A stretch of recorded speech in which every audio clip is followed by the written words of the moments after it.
आपने कहा कि यदि अपनी सुरक्षा में हथियार उठाया जाए तो यह कानूनन अपराध नहीं है। जी बिल्कुल, इसमें कोई शक नहीं है। सवाल मेरा यह है सीधा सा कि कहानी यीशु के किले में दीदी जी जिस तरह से अंत में भारती से स्वयं अपनी राजनीतिक गतिविधियों के पीछे छिपे रहस्य को खोलती हैं कि 100% जीत पक्की करने की कला सारा उस्मानी जानती है और वह करती भी है। यह बिल्कुल सही बात है कि अरिमर्दन हो या शमीम हो उसका चचेरा भाई, यदि स्त्री के विरुद्ध है, स्त्री के विरुद्ध जो है उसके विरुद्ध जाना कोई गुनाह नहीं है, लेकिन वो भारती का इस्तेमाल कर रही है।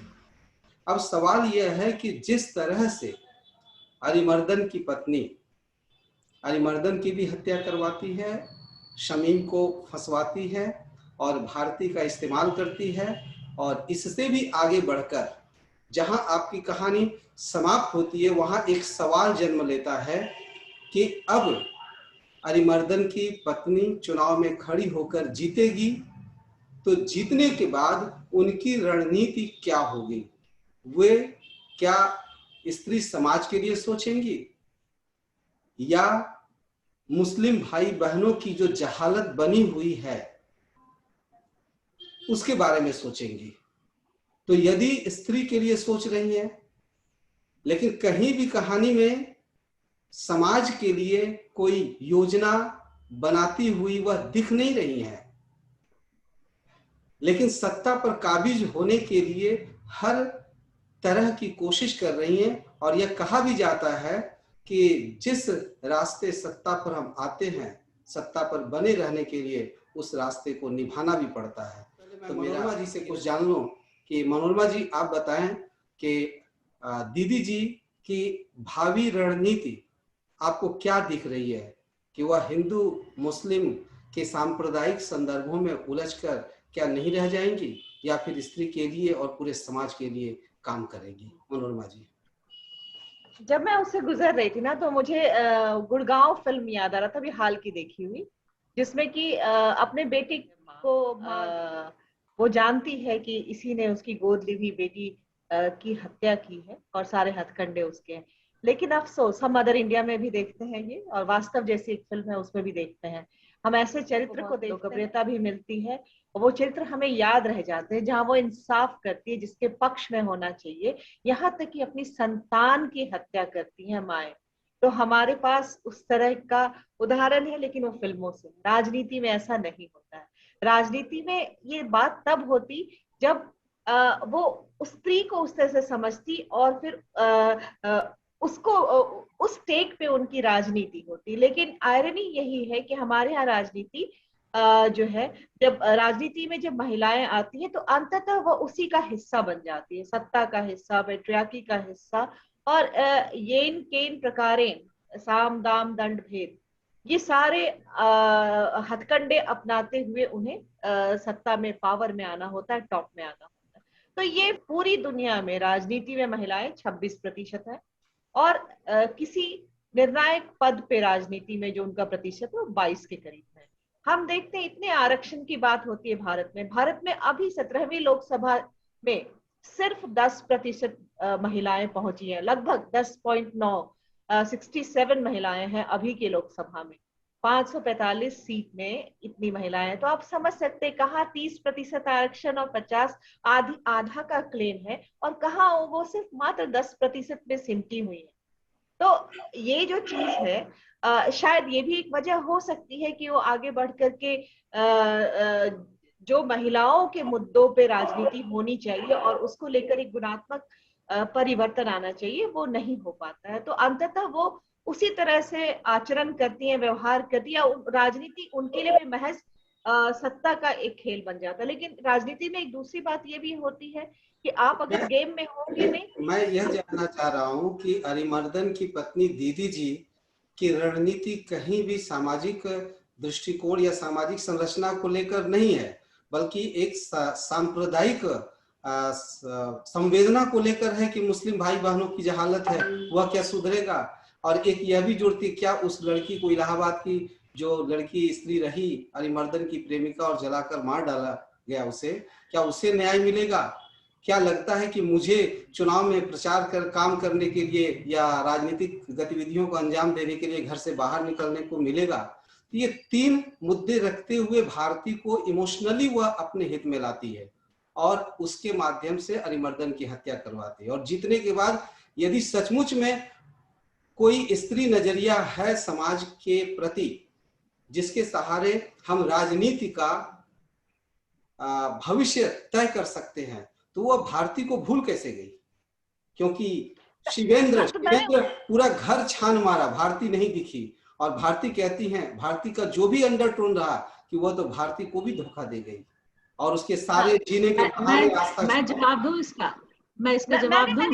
मैंने उसको इसी तरह से समझाने की कोशिश की। तो अब ये जो है वो अंततः मुझे नहीं लगता, अब ये ज्यादा किरण जी समझाएंगे कि उसका मनोविज्ञान है या फिर वो किस तरह से उसका विस्तार लेगा उसका चरित्र। लेकिन मुझे ऐसा लगता है कि मतलब फिर अंत में हम उसे देखते हैं एक उसी का हिस्सा बनते हुए देखते हैं, जो कि मतलब सच भी है और वो सही रिफ्लेक्शन है। देखिए आपने 2 बातें कही कि जो राजनीति चल रही है उसी का रिफ्लेक्शन है और यह सही भी है। अब हम आगे चलते हैं किरण जी के पास, उनकी रचना है और किरण जी अब आमंत्रित है इसी सवाल। हम उनसे ज्यादा। तो जब अंग्रेजों ने देखा कि यहाँ जीतने के लिए सबसे पहले हिंदू और मुसलमान को अलग करना होगा, हिंदू और मुसलमान की बात करना, भारत की बात करना है, नेशन की बात करना है, देश को एक रखने की बात करना है। जो लोग हिंदू और मुसलमान को अलग अलग करके देखते हैं वे अंग्रेजों की उसी नीति पर चल रहे हैं जो देश को बांटने का काम करके और अपनी रोटी सेकना चाहते हैं, सत्ता पर काबिज होना चाहते हैं। अजय जी का ये कहना सही है कि जो सारा उस्मानी उर्फ दीदी जी हैं वे मुसलमान भाई बहनों के बारे में सोचती हैं और स्त्रियों के बारे में सोचती हैं। जैसा कि खुद उन्होंने कहा कि क्या उस लड़की को न्याय मिलेगा जिस अपनी प्रेमिका को अरिमर्दन सिंह ने, इस कहानी की 90% घटनाएं लगभग सही हैं, फिक्शन के रूप में गढ़ा गया है लेकिन घटनाएं ज्यादातर सही हैं। कहानी मैंने कैसे लिखी ये बातचीत बहुत लंबी हो जाएगी, लेकिन जो अजय जी ने पूछा है मैं उसी मुद्दे पर आती हूँ। जो दीदी जी हैं वे अरिमर्दन सिंह की हत्या भारती के जरिए करवाती हैं, अपने चचेरे भाई को भी जेल भिजवा देती हैं। ये तो साबित ही है कि औरत इतनी होशियार है। 2 औरतें हैं इसमें, एक औरत दीदी जी इतनी होशियार है, इतनी तेज दिमाग की हैं कि एक तीर से कई आदमियों को छेद सकती है। जैसा कि इसमें एक डायलॉग भी है कि कई निशाने उसने एक तीर से कर दिए हैं और सत्ता पर काबिज हो गई है। 2 जो चचेरा भाई है और अरिमर्दन सिंह, वे तो वास्तव में अपराधी हैं और उनका ये हश्र होने में कोई बुराई नहीं। रही बात भारती का इस्तेमाल किया है दीदी जी ने, अगर दीदी जी चुनाव प्रचार करने के लिए या अपने लोगों के बीच में जा पाऊंगी इसके लिए डेस्परेट हैं, तड़प रही हैं। मुस्लिम भाई बहनों की, इसमें एक डायलॉग है, पूरा हिंदुस्तान तुम घूम के देख लो, सबसे खराब हालत मेरे मुसलमान भाई बहनों की है। क्या अरिमर्दन जब चुनाव जीतेगा तो मेरे मुसलमान भाई बहनों के लिए काम करेगा? नहीं। भारती कहती है क्या प्रेमिका जिसकी इसने हत्या कर दी ऐसी स्त्रियों को इंसाफ मिलेगा? भारती कहती है कि नहीं।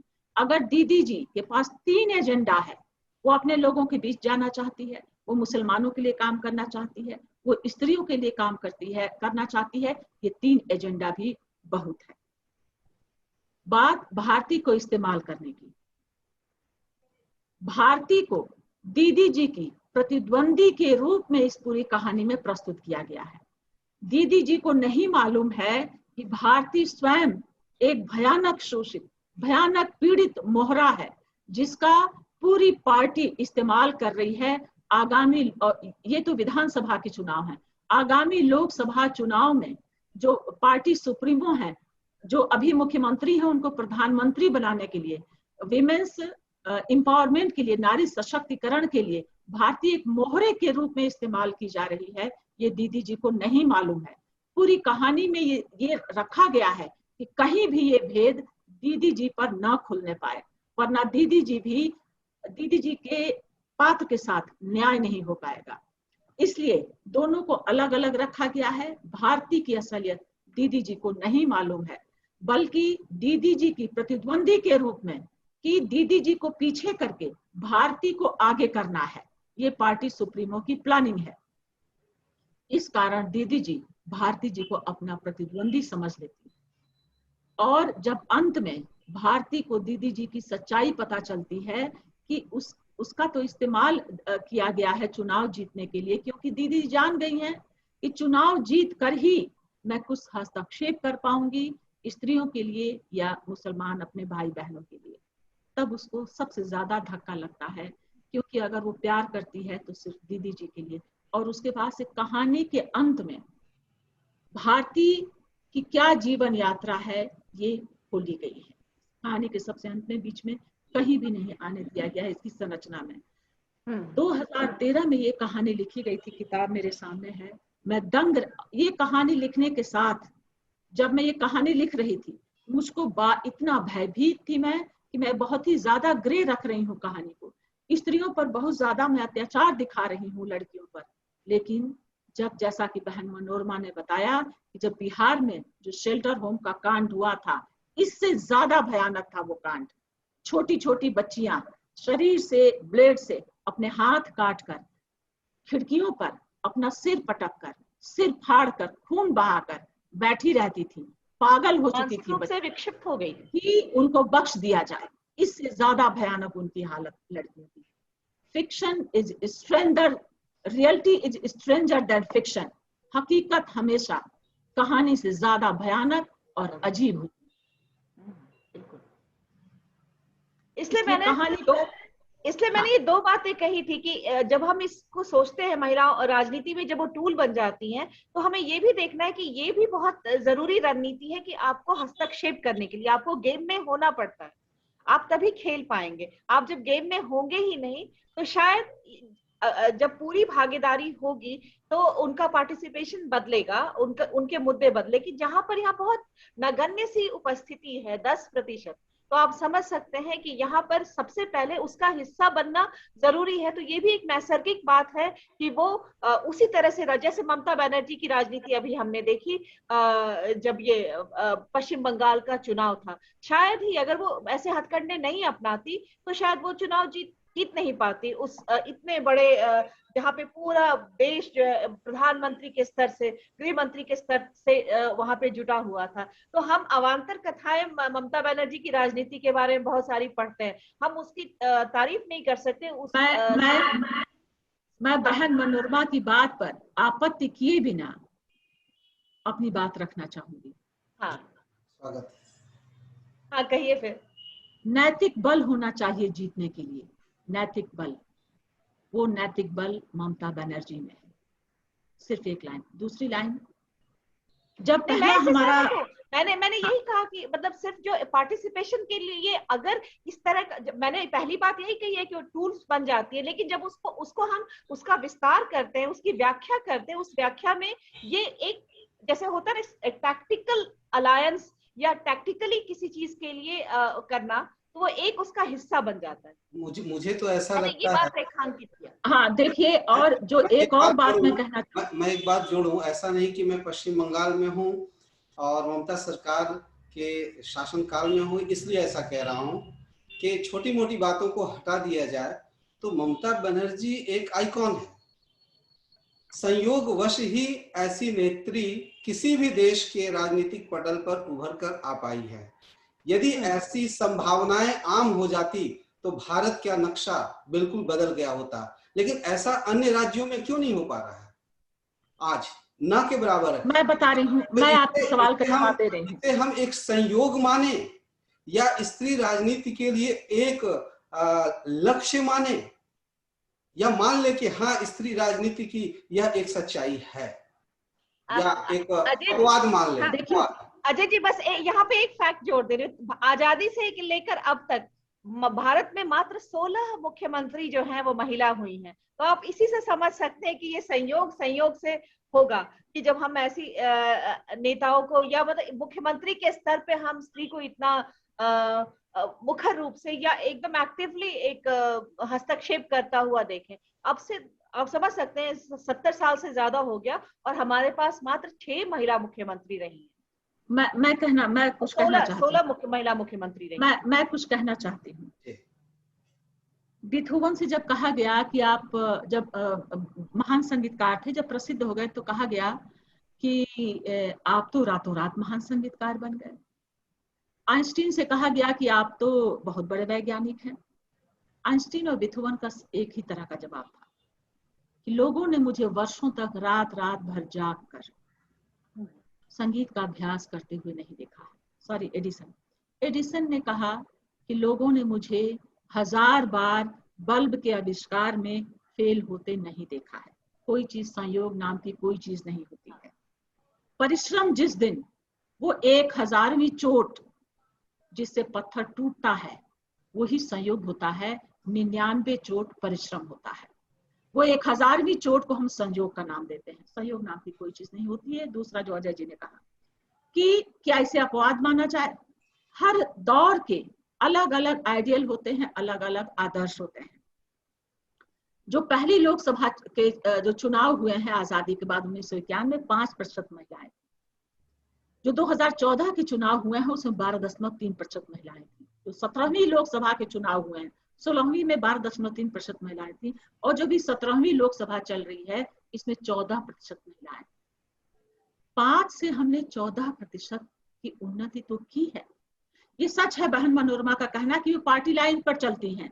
जब घटनाएं होती हैं, जब मुलायम सिंह यादव कहते हैं कि लड़कों से गलती हो जाती है तो डिंपल यादव जया प्रदा कुछ नहीं बोलती हैं, और जब कांड होते हैं रातों रात जला दिया जाता है, 100 को बलात्कृत लड़की के अपने ही पुलिस वाले जला देते हैं तो योगी की सरकार में तो बहन स्मृति ईरानी किरण जी एक बात और, जब बहुत सक्षम महिला नेता होती या प्रदर्शन करती है तो उनको पार्टी के लोगों को इनसिक्योरिटी होने लगती। ताजा उदाहरण आप देख लीजिए केरल का है, जहाँ पिनरई विजयन को सुशीला टीचर से हुआ और दोबारा उन्होंने कैबिनेट में उनको नहीं लिया, जबकि कोविड का उन्होंने इतना ढंग से मैनेजमेंट किया। शैलजा टीचर को नहीं लिया। गौरी अम्मा केरल की बहुत बड़ी नेता रही हैं, गौरी अम्मा जो मुख्यमंत्री। लेकिन हमें नहीं भूलना चाहिए शाहीन बाग का आंदोलन इन्हीं महिलाओं के नेतृत्व में चला है, जो विश्व का अपना अनोखा आंदोलन है, और जो आज किसान आंदोलन सफलतापूर्वक चल रहा है इसकी प्रेरणा वही शाहीन बाग आंदोलन है, जो पूरी तरीके से महिलाओं के नेतृत्व में विश्व भर में चला है और अपने आप में एक मिसाल है जी। यहाँ तक कि जो नस्ल भेद का आंदोलन अभी यूरोप में लेट मी ब्रीथ, मुझे सांस लेने दो, उसकी वीडियो रिकॉर्डिंग लड़की ने ही बनाई थी, और वो मूवमेंट भी महिलाओं के नेतृत्व में बहुत सफलतापूर्वक चला, जो नस्ल भेद का आंदोलन चला है कि मुझे सांस लेने दो। आज के स्त्री विमर्शकारों या रचनाकारों को आप क्या संदेश देना चाहेंगी, जिनके यहाँ स्त्री राजनीति विषय नहीं बन पा रही है और स्त्रियां राजनीति में टिक नहीं पा रही है? चाहे रजनी गुप्त कह रही है ये आम रास्ता नहीं है और एनजीओ की तरफ भगा दे रही है। हसीनाबाद से भी गीता श्री के उपन्यास में नायिका कला के क्षेत्र में चली जाती है राजनीति छोड़कर। तो क्या वजह है कि विमर्श के क्षेत्र में भी स्त्री राजनीति को उस तरह से नहीं लाया गया जैसा कि आपने दिखाया, और रचनाकारों के यहाँ भी स्त्रियां राजनीति में टिक नहीं पा रही है, जबकि वर्तमान राजनीतिक पटल में क्षेत्र में वैश्विक स्तर हो या राज्य के स्तर हो, वहां कुछ तो हमारे पास ऐसे उदाहरण हैं। तो इसके पीछे क्या वजह है और आप उनसे क्या कहना चाहेंगी? मैं साहित्य में जो स्त्रियां हैं, जैसा कि आपने जो उदाहरण दिया, मैं उनसे एक ही सवाल पूछना चाहूंगी, पार्टनर तुम्हारी पॉलिटिक्स क्या है? अपनी पॉलिटिक्स क्लियर करो।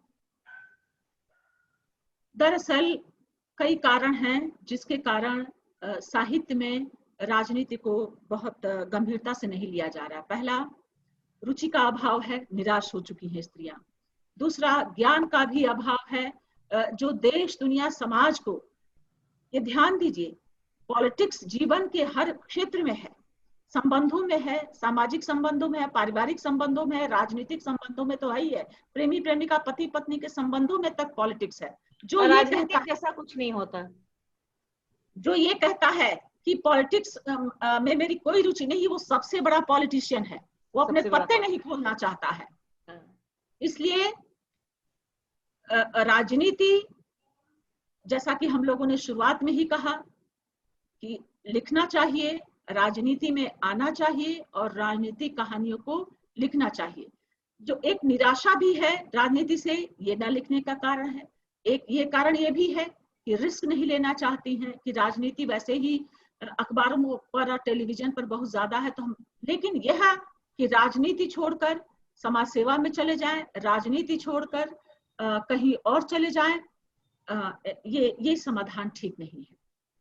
एक रास्ता, हर क्षेत्र में राजनीति है। आप राजनीति का सामना अगर राजनीति में नहीं कर रहे हैं तो कला और साहित्य में भी आप राजनीति का सामना नहीं कर पाएंगे। तो जहां हम हैं, जिस भी विषय को उठा रहे हैं, जिस भी क्षेत्र को उठा रहे हैं, उसमें पूरी ईमानदारी और शिद्दत के साथ जाना है और राजनीति को भी निश्चित रूप से विषय बनाए जाने की जरूरत है। लेकिन जिस तरह से हम कुछ बातों से गुजरते रहे, सचमुच में यदि हमारे हिंदी जगत के रचनाकार, आलोचक भी इस विषय को गंभीरता से ले, मुझे नहीं लगता कि देश के शीर्षस्थ जो आलोचक रहे हैं हिंदी के, उनके यहाँ भी स्त्री राजनीति पर विशेष चर्चा नहीं है। अब इसे हम दुख की बात कहें, चिंता की बात कहें, क्या कहा जा सकता है। अब हम लौट कर समाज में आते हैं कि समाज में जो राजनीति हो रही है उसमें स्त्रियों की आज बढ़ती संख्या से हम किस तरह आशान्वित हो सकते हैं। पत्रकार होने के नाते मनोरमा जी एक मैं समझता हूं कि सृजनात्मक संवेदना के साथ इस सवाल का जवाब देंगी कि जिस तरह से संख्या बढ़ रही है उससे हम नई पीढ़ी की जो युवतियां हैं उसे कैसे आशान्वित करें। क्या स्मृति ईरानी एक रोल मॉडल बन सकती है।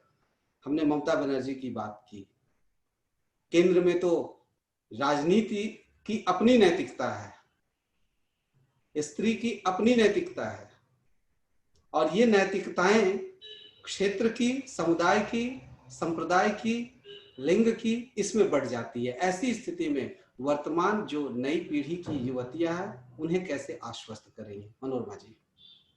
जैसे अभी किरण जी ने वो उदाहरण दिया था कि जैसे शाहीन बाग वाला मसला है या फिर किसान आंदोलन से महिलाओं की भागीदारी और जिस तरह से उन्होंने संचालित किया इतने बड़े मुहिम को, तो वो मैं किरण जी से भी जानना चाह रही थी कि बतौर साहित्यकार जबकि समाज पे आप बहुत पैनी नजर रखती हैं, गहरी नजर रखती हैं, आखिर आपकी कहानियों में जो चरित्र आते हैं, जो कथ्य आता है उसी से उठकर आता है, तो ये, लेकिन राजनीति में जो महिला, वहां उनके लिए इतना आसान नहीं है। ये महिलाएं अलग हैं जो आप और हम उन्हें एक बहुत बेहतरीन नागरिक कह सकते हैं भारत का, जो अपने अधिकारों के प्रति, अपने देश के संविधान के प्रति और ये सारी जागरूकता है उन्हें उन्हें उन्हें मालूम है कि बतौर नागरिक उनके क्या हक है और कहाँ इस तरह कदर चोट हो रही है जहाँ उन्हें खुद आगे बढ़ करके अगर वो नहीं आवाज उठाई तो ये बहुत देर हो जाएगी। लेकिन क्या ये सभी महिलाएं जो राजनीतिक रूप से इतने बड़े आंदोलन को संचालित करती रही थी, उनके लिए पॉलिटिकल पार्टी के दरवाजे खुले हैं? नहीं। क्या वो इतना आसान है उनका मेन स्ट्रीम पॉलिटिक्स में जाना? नहीं। वहां पर कौन जाता है? वहां पर महिलाओं के लिए स्पेस संकुचित है। वो या तो वंशवाद से आता है, फेवरिज्म से आता है। बहुत कम महिलाएं हैं जो अपने बलबूते पर, उनका संघर्ष बहुत बड़ा हो जाता है। ये बहुत मुश्किल है कि महिलाएं अपने बलबूते पर राजनीति कर पाए, खासकर तब जब उनके पास बैकग्राउंड ना हो। पैसे का बैकग्राउंड तो बिल्कुल ही मतलब अगर नहीं हो तो बहुत मुश्किल है, जब तक कि उनको एक ये ना मिले, किसी पार्टी का कहीं भी उनको एक प्लेटफॉर्म ना मिले। तो मेरे कहने का मतलब है ये बदलाव एक अच्छा बदलाव है कि किसान आंदोलन और शाहीन बाग मैं खुद रेगुलर जाती थी। किसी भी पॉलिटिकल पार्टी के लीडर्स को प्रवेश नहीं करने दिया। लालायित थे वो कि मुझे आने दिया जाए श्रेय लेने के लिए। किसान आंदोलन में भी राजनीतिक पार्टियां जाती हैं, वे श्रेय नहीं देना चाहते हैं। राजनीतिक पार्टियां लालायित है उन स्त्रियों को और उन किसानों को, और उन किसान आंदोलन में भी स्त्रियों का बहुत बड़ा जत्था मौजूद है, लेकिन वे स्वयं नहीं जाना चाहती हैं। शाहीन बाग की स्त्रियों ने और किसान आंदोलन में जो हजारों की संख्या में स्त्रियां बैठी हुई हैं, वे किसी भी पॉलिटिकल कार्यकर्ता, राजनीतिक कार्यकर्ता को, राजनीतिक दलों को श्रेय नहीं लेने देना चाहती हैं। राजनीतिक दल लालायित हैं, इगर हैं कि उन्हें मौका दिया जाए वहां आने का, लेकिन वे एक नई तरह की राजनीति स्थापित करना चाहती हैं, एक साफ सुथरी राजनीति स्थापित करना चाहती हैं। वो अलग बात है, वो श्रेय नहीं लेना दे, लेकिन वो उन्हें अपनी पार्टी में रिप्रेजेंटेशन नहीं देंगे। और किरण जी ने भी यह स्वीकार किया, विशेषकर अरिमर्दन की पत्नी दीदी जी की राजनीतिक रणनीतियों के सहारे कि जिस तरह से मुख्य धारा की राजनीति को आज की स्त्रियां जो राजनीतिक स्तर पर एक अलग जगह बना रही हैं, भले ही उनको मुख्य धारा में शामिल नहीं किया जाएगा जैसा कि मनोरमा जी ने कहा, तो ऐसी स्थिति में मान लिया जाए कि स्त्री राजनीति का एक जागरण काल शुरू होने वाला है। जो डिस्कनेक्ट हो गया था, तो यही बात मैं कह रही थी। लेकिन यही रास्ते, क्योंकि ये जो एक ट्रेनिंग है, पॉलिटिकल ट्रेनिंग है, आप ये जो पीढ़ी अभी भाग लिया जिससे शाहीन बाग वाले आंदोलन में, वो राजनीतिक आंदोलन खड़ा करना जान गया। अगले 5 साल 10 साल में हम ये बदलाव देख सकते हैं, क्योंकि उनकी एक ट्रेनिंग हुई है और वो ट्रेनिंग उन्होंने खुद को खुद ही दी है। बिल्कुल। तो ऐसा कहा जाता है कि स्त्री पैदा नहीं होती है, स्त्री बनाई जाती है। तो यहाँ नेता के रूप में स्त्री पैदा नहीं होती, भले ही बनाई जाती है, लेकिन अब वह बनाई जाने को तैयार नहीं बल्कि बनने को तैयार है। और इस बनने की दिशा में दीदी जी, कहानी की मुख्य जो नायिका है दीदी जी, कहां तक आज के समय के लिए एक उदाहरण के रूप में है। ये मैं अंतिम सवाल कर रहा हूं किरण जी से। देखिए, उदाहरण मैं अपनी ओर से नायिका भारती को मानती हूँ, और वो भारती, उस कहानी में एक पंक्ति है कि मुझे अपने नाम के सिवाय अपना कुछ भी पसंद नहीं है। भारती यानी कि भारत की एक सामान्य स्त्री, एक सामान्य लड़की, एक सामान्य भारती को, मैं रोक रहा हूँ यहाँ, आप यदि भारती को नायिका, मुख्य नायिका मान रही हैं, तो राजनीति में नहीं रह पाती है।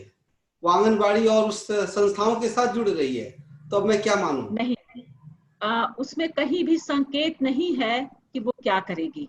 नहीं, वहां स्पष्ट कहानी, उसमें अंत में आंगनबाड़ी की ओर देख रही है, बच्चों की माँ बनने वाली है, उसकी सेवा में लगेगी, लेकिन राजनीतिक कोई संकेत तो वहां बिल्कुल ही नहीं है।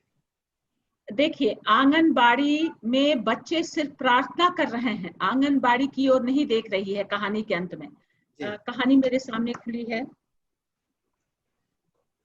मैं इसका जो आंगनबाड़ी के बच्चे आंगनबाड़ी की आशा दीदी बच्चों से प्रार्थना करवा रही है, वो सिर्फ पृष्ठभूमि है।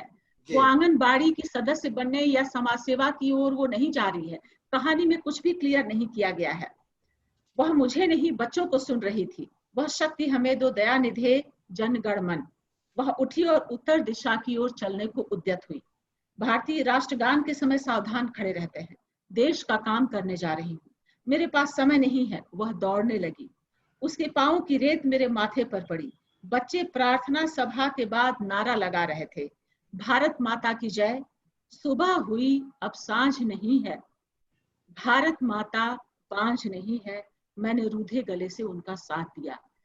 इसमें संकेत है कि भारत माता बांझ नहीं है। वो भारती जिसका गर्भाशय नहीं है, वो बांझ नहीं है।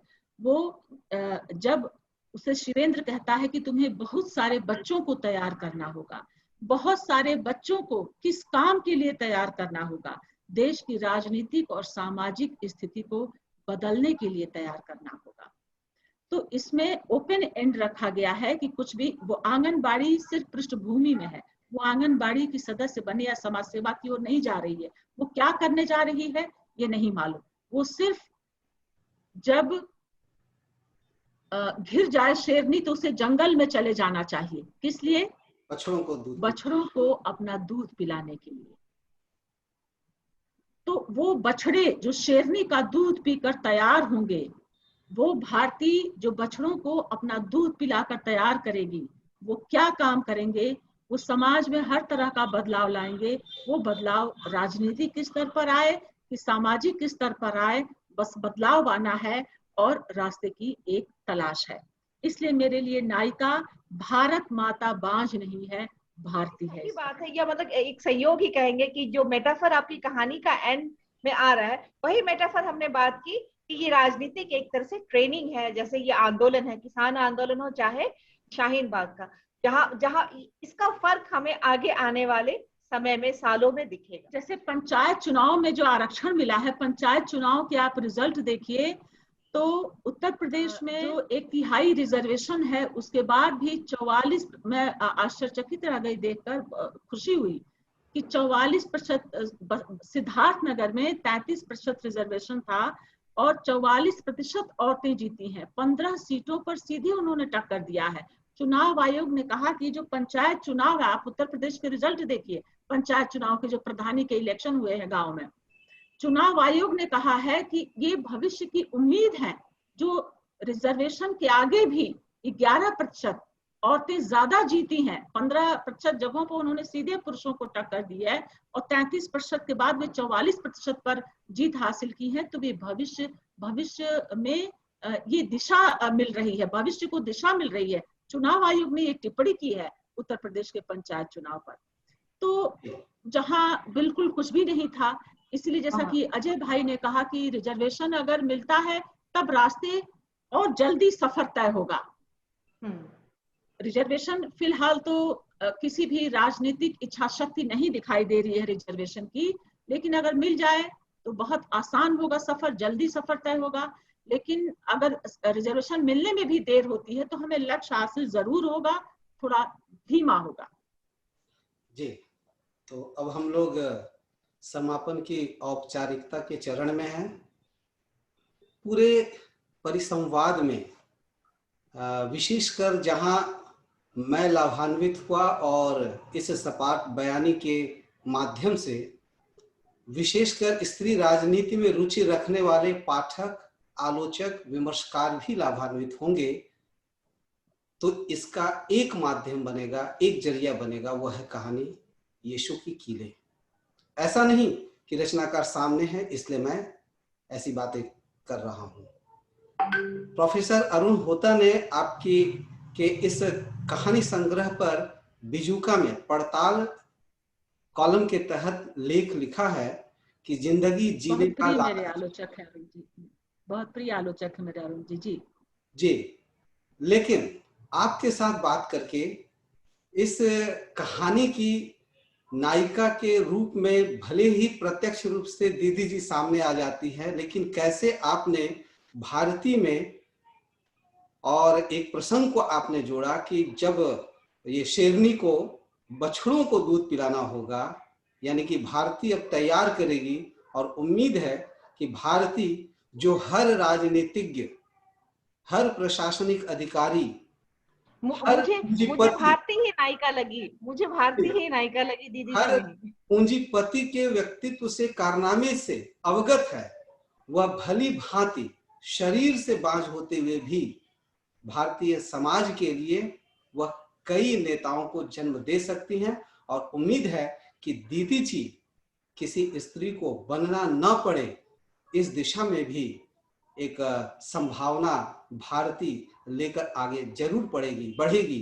अन्यथा भारती भी दीदी जी के कंपटीशन में आगे आ सकती थी, क्योंकि देखने में भी सुंदर, व्यक्तित्व से भी तेज तर्रार, वह समानांतर कोई दल नहीं बनाती है, ना किसी दल में जाती है। अब यहाँ कहानीकार यदि कथाकार किरण जी यदि मौन है, तो हम यहाँ से इस कहानी के अंत में जाकर एक नई कहानी की रचना अपनी दिलो दिमाग में तय कर सकते हैं कि अब भारती की यात्रा जो वह दौड़ लगा रही है वह कौन सी कहानी रचने वाली है। वाह, तो मतलब हम ये बहुत उम्मीद कर सुंदर बोला सकते हैं, आपने। हम ये उम्मीद कर सकते हैं कि इस कहानी को आप आगे बढ़ाएंगी। मुझे आज ही प्रेरणा मिली अजय जी की और मनोरमा जी की बात सुनकर, अजय जी की बात विशेष रूप से सुनकर, कि इसका सीक्वल लिखा जा सकता है, इसका पार्ट 2 बिल्कुल लिखा बिल्कुल जा सकता है। हम ये उम्मीद कर रहे हैं कि बिल्कुल सीक्वल इसका हमें अब चाहिए। बहुत बहुत जरूरी है कि आखिर अब भारती आगे क्या करने वाली है, एक सीक्वल आना चाहिए।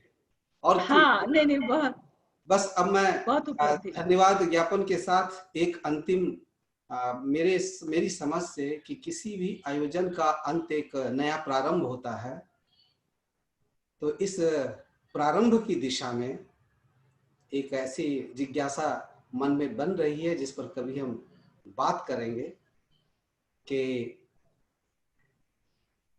भारती के माध्यम से कथाकार किरण जी ने जो कुछ संकेत यहाँ आज छोड़ा है, इसे आज तक कहीं भी किसी भी कहानी में, जहां तक मैंने पढ़ा, देखने को नहीं मिलता। कहीं यह एक आदर्श बनकर तो नहीं रह जाएगा? क्या इस आदर्श को या फिर इस संभावना को गांधी की असंभव संभावना में तब्दील होते देखने की त्रासदी तो हम नहीं झेलेंगे भविष्य में? तो ऐसी कई संभावनाओं से हम घिरे हुए पा रहे हैं इस कहानी के अंत में पहुंचकर कि कई कहानियां इससे निकल रही हैं। अब उन कहानियों में आदर्श निर्मित होगा या फिर से एक नई संभावना, एक कहानी की सफलता और कहानीकार के व्यक्तित्व की सार्थकता का यही एक पाठक को, आलोचक को, विमर्शकार को अनुभव होता है। इसके लिए बहुत बहुत धन्यवाद कथाकार किरण जी को। आपका धन्यवाद। नया लिखने के लिए बहुत ही प्रेरणा मिली, आप दोनों के साथ से प्रेरित किया आपने, चुनौती एक प्रस्तुत की मेरे सामने, तो मेरी बहुत उपलब्धि रही आज आप लोगों का साथ। आपका आभार, मनोरमा जी का आभार। कार्यक्रम का आप दोनों, यहाँ मेरी ओर से आप दोनों का आभार।